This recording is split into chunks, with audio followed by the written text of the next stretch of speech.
नमस्कार, मी प्राजक्ता तांडेल. बुलेटिनमध्ये आपलं सगळ्यांचं स्वागत. आणि बुलेटिनच्या सुरुवातीला मोठी बातमी. संभाजीराजे छत्रपतींनी अपक्ष राज्यसभा निवडणूक लढण्याचा निर्णय घेतला, पण त्यांना मवियाकडून समर्थन मिळालं नाही आणि सर्वपक्षीय आमदारांनी पाठिंबा द्यावा अशी मागणी त्यांनी केली होती.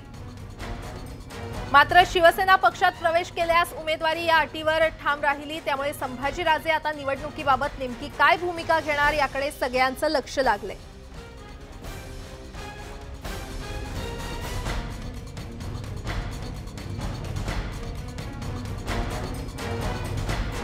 अधिक माहिती देत आहेत आमचे प्रतिनिधी ज्ञानेश्वर साळोखे. आपल्यासोबत जोडले गेलेले आहेत. ज्ञानेश्वर, संभाजीराजे छत्रपतींनी अपक्ष राज्यसभा निवडणूक लढण्याचा निर्णय घेतला होता. शिवसेनेकडून देखील त्यांना ऑफर होती, मात्र शिवबंधन बांधावं ही खरं तर ही अट घातली होती शिवसेनेकडून. मात्र संभाजीराजे त्यासाठी तयार नव्हते. त्यामुळे आता त्यांना माघार घेण्याची नामुष्की ओढावलेली आहे. आता सध्या त्यांच्याकडे काय पर्याय आहेत आणि ते आज पत्रकार परिषद घेऊन देखील त्यांची भूमिका जाहीर करणार आहेत. खरं तर आपल्याला माहित आहे की राज्यसभेची गेली टर्म आहे ती भाजपकडून संभाजीराजे यांना मिळाली होती आणि राष्ट्रपती कोट्यातून ही टर्म त्यांना मिळाली होती. 3 मेला ही टर्म संपल्यानंतर संभाजीराजे यांनी सूचक इशारा देणारं एक ट्विट केलं होतं, अजन्म विचारांशी बांधील. आणि त्यानंतर संभाजीराजे नेमक्या त्यांची भूमिका आहे ती काय आहे ती स्पष्ट करताना ते पुरोगामी विचारधारा असलेल्या पक्षाशीच जातील हे स्पष्ट झालं होतं.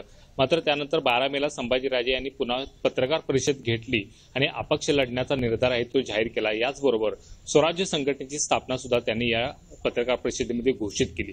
त्यानंतर संभाजीराजे अनेक राजकीय नेत्यांच्या गाठीभेटी घेत राहिले आणि त्या दृष्टीनं ते आपली उमेदवारी मागत राहिले. मात्र एकूणच पाहायला गेलं तर शिवसेनेनं त्यांना चांगला प्रतिसाद दिला. मात्र जी अट घातली ती शिवबंधनाची अट घातली.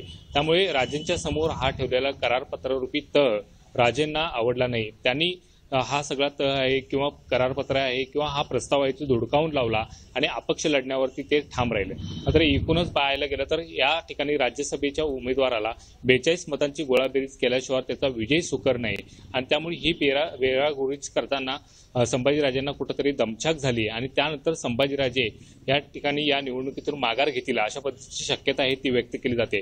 दुसऱ्या बाजूला संभाजीराजेंनी जी स्वराज्य संघटना स्थापन केली या संघटनेच्या माध्यमातून राज्यभर कारभार करून आणि त्यानंतर या सगळ्या पक्षांना आपली ताकद दाखवा अशा पद्धतीचा एक गट आहे तो संभाजीराजे यांच्या वरती दबाव आणण्याचा प्रयत्न करतो. तो दुसरा गट आहे ते या सगळ्यांनी आपली फसवणूक केलेली आहे त्यामुळे त्यांना योग्य धडा शिकवावा या पद्धतीचा आहे. आणि एकूणच या सगळ्या पार्श्वभूमीवर तर आज सकाळपासून अनेक मराठा संघटना सुद्धा संभाजीराजे यांची गाठभेट घेत आहेत. अनेक राजकीय पक्ष त्यांच्या संपर्कात जरी असले तरी मतांचं गणित जुळवण्यासाठी संभाजीराजे यांना मोठं कष्ट घ्यावं लागणार आहे. त्यामुळे या सगळ्या पार्श्वभूमीवरती संभाजीराजे आता काही वेळातच पत्रकार परिषद घेऊन भूमिका जाहीर करणार आहेत आणि या पत्रकार परिषदेकडे आता संपूर्ण महाराष्ट्राचं लक्ष लागलेलं आहे. संभाजीराजे काही वेळातच मुंबईतल्या मराठी पत्रकार खरं तर आता त्यांच्या पत्रकार परिषदेकडे त्यांच्या भूमिकेकडे सगळ्यांचं लक्ष लागून राहिलेलं आहे. सध्या आपल्यासोबत छावा संघटनेचे प्रमुख धनंजय जाधव सुद्धा जोडले गेलेले आहेत. धनंजयजी, आपण पाहतोय तर संभाजीराजेंनी खरं तर ही निवडणूक प्रतिष्ठेची केली होती, मात्र आता त्यांना माघार घेण्याची नामुष्की ओढावलेली आहे. बरोबर, तुम्ही जे सांगत आहात मुळात तुमची जी बातमीची आजची टॅगलाईन आहे राजेंची माघार, हेच मुळात मला मान्य नाहीये. त्याचं कारण असं आहे, राज्यभरामध्ये जर तुम्ही पाहिलं असेल तर संभाजीराजेंना खासदारकीची खुली ऑफर, खासदारकीसाठी शिवसेनेने खुली ऑफर दिली होती. तुम्ही आमच्या पक्षात या, आम्ही तुम्हाला खासदार करू. संभाजीराजेंनी स्वतःचा स्वाभिमान जिवंत ठेवलेला आहे आणि या स्वाभिमानाला आम्ही सल्यूट करतो. दिल्लीच्या तख्ताविरोधात छत्रपती शिवाजी महाराज जसे वागले होते त्याच पद्धतीने बंधनं घालणं, आदेश देणं, या गोष्टी छत्रपती शिवाजी महाराजांच्या वंशजांना या महाराष्ट्रात तरी मान्य नाही. बरं, निश्चितच धनंजयजी, काही तांत्रिक अडचणींमुळे तुमचा आवाज आमच्यापर्यंत पोहोचत नाहीये. मात्र आपण पाहतोय धनंजय जाधव यांनी संभाजीराजेंच्या भूमिकेचं स्वागतच केलेलं आहे. संभाजीराजे छत्रपतींनी अपक्ष राज्यसभा निवडणूक लढवण्याचा निर्णय घेतला, मात्र आता पुन्हा एकदा त्यांना माघार घेण्याची नामुष्की ओढावलेली आहे. पुन्हा एकदा छावा संघटनेचे प्रमुख धनंजय जाधव आपल्यासोबत जोडले गेलेले आहेत. धनंजयजी, संभाजीराजेंना आता माघार घ्यावी लागणार आहे का, काय सांगता येईल, काय आपली प्रतिक्रिया? नक्कीच संभाजीराजेंना माघार घ्यावी लागणार नाही. माझ्या माहितीप्रमाणे आमदारांची जुळवाजुळव जी आहे ती झालेली आहे. परंतु यामध्ये एक महत्वाची मेघ जी आहे की या सर्व आमदारांमध्ये ज्यांनी पाठिंबा दिला त्यांच्यावरती दबाव होता. जे जे आमदार आम्हाला भेटून गेले त्या आमदारांच्या वेगळ्या पद्धतीने वर्षावरती बैठका झाल्या. सर्व पक्षीय अपक्ष आमदारांवरती या राजकीय पक्षांनी दबाव आणला. भविष्यामध्ये त्यांच्या मतदारसंघाच्या विकासाच्या मध्ये आडोवेडी त्यांनी घातलेले आहेत. आमच्याकडे सर्व आमदारांनी पाठिंबा दिल्याचे पत्र असतील, पाठिंबा दिल्याचे सह्यांचा फॉर्म असेल, या सगळ्या गोष्टी आहेत. परंतु घोडेबाजार करून खासदारकी मिळवणं, त्याचबरोबर आदेशामध्ये बंधनांमध्ये अडकणं हे संभाजीराजेंना मान्य नाही. त्यामुळे संभाजीराजेंची माघार नाही तर एक गोष्ट 2 पावलं ते मागे आलेले. भविष्यामध्ये या राजकीय पक्षांची दुकानदारी बंद करण्यासाठी ते माघार आले. आज संजय राऊत सारखा माणूस बोलतो. संजय राऊत शिवाजी महाराजांच्या नावाची रॉयल्टी असते खात आहेत. शिवसेना शिवाजी महाराजांच्या रॉयल्टी खाती आणि शिवाजी महाराजांच्या वंशजांना बंधनामध्ये बांधणार हे आम्हाला कदापि मान्य नाही. आम्ही मान्य करून घेणार नाही. रयतेचे राजे संभाजीराजे यांनी आज स्वाभिमान महाराष्ट्राचा जागृत ठेवलेला आहे. शिवाजी महाराजांचे वंशज या गोष्टीचा त्यांनी स्वाभिमान ठेवलेला आहे. या सगळ्या गोष्टी आम्ही समर्थन करतो. महाराष्ट्रभरामध्ये आम्ही त्यांच्या पाठीशी उभे राहणार आहोत आणि येणाऱ्या कालावधीमध्ये आम्ही त्या सगळ्या गोष्टींची त्यांना सडेतोड उत्तर देणार आहोत. यामध्ये काँग्रेस असेल, राष्ट्रवादी असेल, शिवसेना असेल, भाजप असेल, या सर्व राजकीय पक्षांनी पुढे आलं पाहिजे होतं. हे निष्कलंक, चारित्र्य संपन्न, त्याचबरोबर राजकारणामध्ये सक्रिय नसलेलं नेतृत्व समाज हितासाठी बाजू मांडणार होतं. परंतु यांनी आमचा विश्वासघात केलेला आहे आणि या सगळ्या गोष्टींची उत्तर आम्ही देणार. कृपया तुम्हाला विनंती आहे मीडियाला, राजेंची माघार बातमी लावण्यापेक्षा राजेंचा स्वाभिमान अशा पद्धतीचे टॅगलाईन आपल्या मीडियावरती चालली पाहिजे ही आपल्याला विनंती आहे. कारण की याच महाराष्ट्रामध्ये आपण जर पाहिलं तर शिवाजी महाराजांनी मोगलांच्या तख्ताविरोधात असू देत, दिल्लीच्या तख्ताला विरोधात असू देत, स्वतःची स्वाभिमानी ताट मान ठेवली होती. तीच आज ताट मान या संभाजीराजेंनी देखील ठेवलेली आहे आणि आम्हाला गर्व आहे. खासदारकीवरती लात मारलेली आहे संभाजीराजेंनी. ज्या शिवाजी महाराजांच्या नावाने रॉयल्टी आज शिवसेना घेत आहेत त्यांना देखील आम्ही धाडा शिकवल्याशिवाय राहणार नाही. आणि संजय राऊताला आमचा सबुरीचा सल्ला आहे, याद राख, तू महाविकास आघाडीचं सरकार स्थापन करताना वाचाळवेळासारखे बोलला असतील, परंतु या पुढील काळामध्ये जर तू पत्रकार परिषद घेऊन संभाजीराजेंविषयी बोलणार असेल.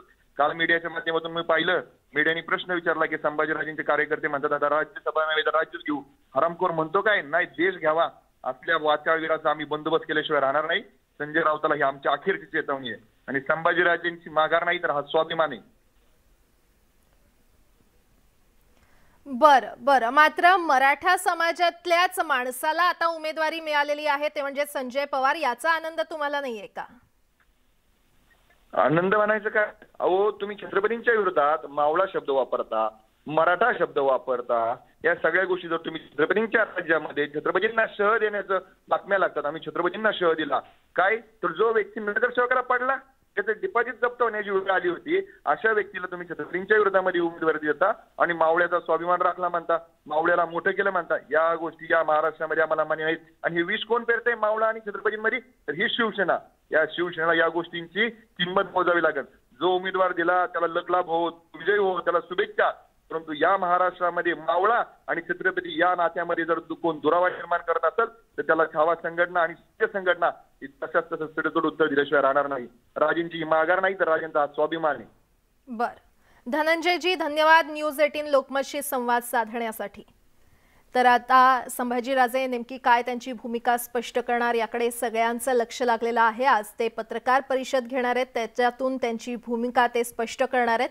त्यामुळे राज्यसभा निवडणुकीवर संभाजीराजे नेमकं काय बोलणार हे पाहणं देखील तितकंच महत्त्वाचं ठरणार आहे.